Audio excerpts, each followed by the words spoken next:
Hello everyone, this is Sunny, and I'm coming to you with Experiment, a Jeff the Killer X Reader by The Perfect Blur. Let's go and start on this roller coaster of a ride. This is chapter 49, starting with the reader's POV. As soon as the doors of Sunder's office closed shut, tears poured down my face, dripping from my cheeks as I ran to Jeff's room. I wasn't going to leave without saying goodbye. Maybe he would even come with me. I mean, if he liked me as much as he said he does, why would he want to stay in this place? He should surely want to come with me. Running into the room, he was still in the bed, unconscious, or at least asleep by this point. Why haven't you woken up yet? Rushing over to the bed, I crouched down and placed my hand on his arm, shaking him a little to see if he would wake. Jeff, I need you to wake up, I say with a normal tone, loud enough to hear if he was asleep, but at least he would have heard it. But no luck, he remains asleep and didn't move a muscle. Jeff, wake up. Jeff, please. I shake him a little harder, his hair swaying just a little bit, but not very much. However, he once again showed no signs of waking up or movement. It was so hard to tell if he was unconscious or not, due to the fact he had no eyelids, so his eyes were constantly open despite the lack of consciousness. Jeff, wake up, Jeff, please. I yell as much as I can, but he doesn't even budge.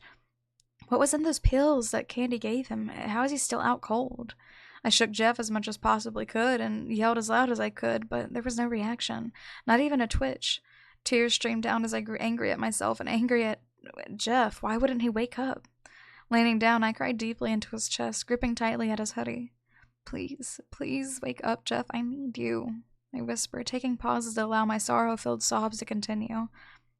I wished it would be like in the movies, how I lay my head on him and whisper as I cry, to which I would soon feel his hand smooth my hair as he finally awakens, letting me know everything was going to be okay, but sadly this was not a movie. He didn't wake up, he didn't stroke my hair, and he didn't tell me everything would be okay. Lifting my head, I wiped my eyes and sniffed harshly, kissing his forehead softly before standing to my feet. Goodbye, Jeff. I love you. I slammed my eyes shut harshly as I cried, clutching the clothing on my chest as my heart ached. Turning and running out of the room, heading towards the kitchen. However, as I passed through the hallway, something catches my eye, causing me to suddenly stop. My breath became shaky as I slowly turned to face the blurry figure on my right side. As I faced it straight on, it was no longer blurry and in full view. I felt my panic instantly grow as my heart raced dramatically. Standing at the end of the hall was the rake, just standing there as it snarled. Its eyes locked on me. I could see its head twitching as it tilts slowly and demonically, as if to focus deeper on my person. Gulping, I'd take a few steps back before running, hurrying to the kitchen as fast as I possibly could, reaching the door and swinging it open. But as soon as it was open, I instantly paused and gasped with panic. I heard a screeching sound that sent chills down my spine and made my fear meter explode. Turning to face the sound, it was the rake. It had followed me to the kitchen. Why was it following me? I thought Sunder said if I left, I would live. Unfortunately, Sunder had lied. I watched the rake intensely as I reached my foot out of the kitchen door, but the moment I placed my foot down into the forest terrain, the rake roars and charges at me full speed. Fangs snapping and snarling, claws slashing and scratching as it heads right for me to attack. I waste no time running into the forest, panting as my fear deep inside me made it hard to breathe.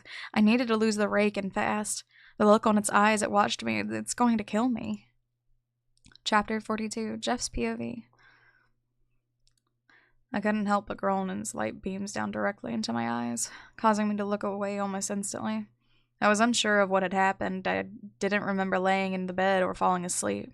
The last thing I remember was taking some pills from Ben to help me sleep, but usually I would remember things after taking them. I go to stand off the bed, but became dizzy from the head rush as I do so, causing me to stumble forward, almost falling over. Luckily, I managed to catch myself, preventing me from falling. My head. I mumble, slowly making my way out of my room and dragging my feet along the floor. Wyan, I call in the hope she would be nearby. I wanted to see her to make sure she was okay, and last time I checked she was on the bed, but she clearly wasn't anymore. Just as I began to wonder where she was, EJ walked by. If anyone knew where she was, it would be him. Yo, EJ, have you seen Wyan? I asked, quickly jogging up to him to catch up as he speed walks down the hall to the kitchen. But he soon stops once he hears me, turning around and watching me as I approach. She's gone. Sunder sent her away. What? I was shocked. Why the hell would Sunder do that? She didn't do anything. Sunder gave her the option to stay or leave, and if she stayed, she'd die, but if she left, she would live. I breathed a sigh of relief. If she left, it means she would still be alive and I could go find her. So she left, but Sunder lied and sent Rake to kill her anyway. What the fuck? Jack, why didn't you go help her or stop Rake? I hear a low snarl as EJ leans down, his mask only inches away from my face. Because I do not give a fuck about her, he says with a slight pauses for emphasis before leaning back and continuing to walk to the kitchen.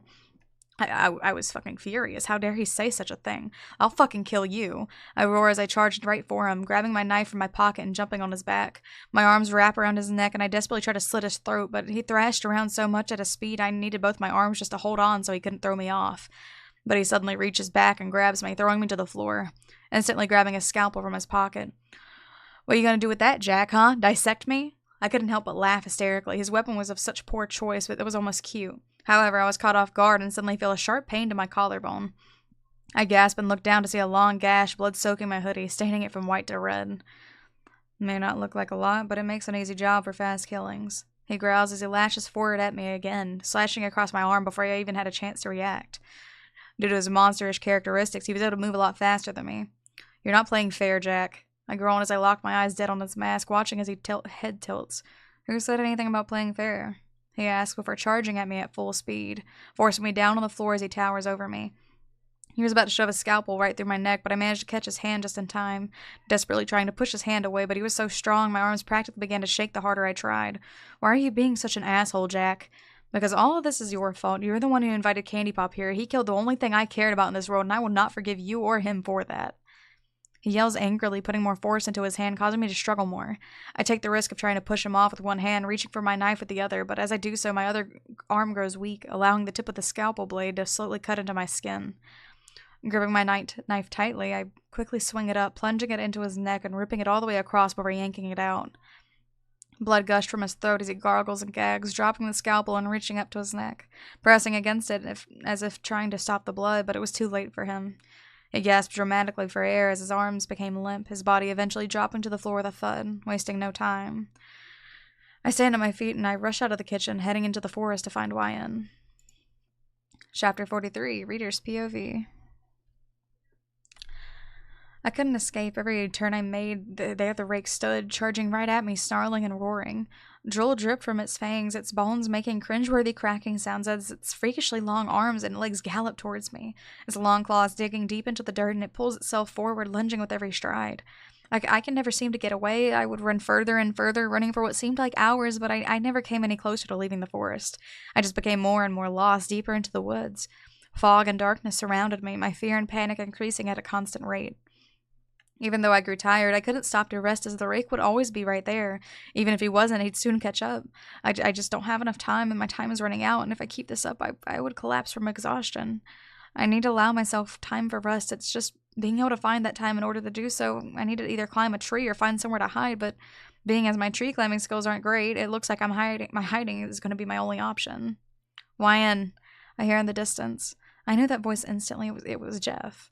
Stopping dead in my tracks, I quickly turn in all directions, and luckily the rake was not around me. Jeff? I call out in the hope he would hear me. But instead I caught the attention of the wrong thing. The moment my echoing voice faded through the trees, becoming silent, a loud bellowing roar erupted from in front of me. The rake slowly stalking towards me, begging to circle around me, its large eyes glued on me like prey. Soon enough it stops circling and turns to face me straight on. I take the opportunity to try and manipulate its body, staring deep into its eyes, but nothing. I couldn't control it. I began to hyperventilate as I slowly back away, but it suddenly screeches and begins to charge at me. I turn to run, but smack headfirst into a thick tree, knocking me down and falling on my back as the world around me blurs, but remains conscious. Unable to move, I faintly watch as the blurry figure that is the rake's body hurtles towards me. However, another blur appears, jumping on the rake and forcing it to the side, causing it to fall. What followed were a series of growls and screams of pain coming from two different sources. Jeff's POV. I call out to YN so many times, over and over, running through the forest, weaving in and out of the trees and bushes, until finally I hear her call my name. However, the moment I hear her voice, I instantly hear the fierce roar of the rake, and he had found her. I had to hurry to find and help YN. I knew this would probably end with me being dead, but I didn't care about that. As long as she is alive, living her life, that's all that matters. Running in the direction of the sounds made by the monster stalking her, I finally managed to catch up, watching as the rake circles her, watching her intensely. I wanted to jump in then and there, attack him with all my might, but I needed to catch my breath first. No point going into a fight if I'm already exhausted. Unfortunately, I didn't have time for that. The rake bolts towards her, to which she turns and runs, only to hit a tree and fall down. Fucking idiot. Not waiting a second more, I charged at the rake, lunging at him, pushing him away and forcing him to the ground. Although he was much bigger than me and a lot stronger than EJ, so he was able to throw me off almost instantly. Luckily, his attention was no longer on Wyan as she lay on the floor dazed. Unluckily for me, his attention was now focused on 100% me, not even a glance in Wyan's direction. That is the end of those few chapters. The chapter after this one is chapter 44. You guys, please give me some feedback on if this sounds okay. And if you guys like the story, let me know. I mean, I know you guys like it, but it is a wild ride, and I honestly can't, like, I don't know, I'm intrigued. Like you guys said in the last video, last few videos, like, we want to finish it through to just know what happens. I think it's finally settling down, but I don't know. We're gonna hope. But aside from that, you guys have a lovely day, and I'll see you next time. Bye-bye!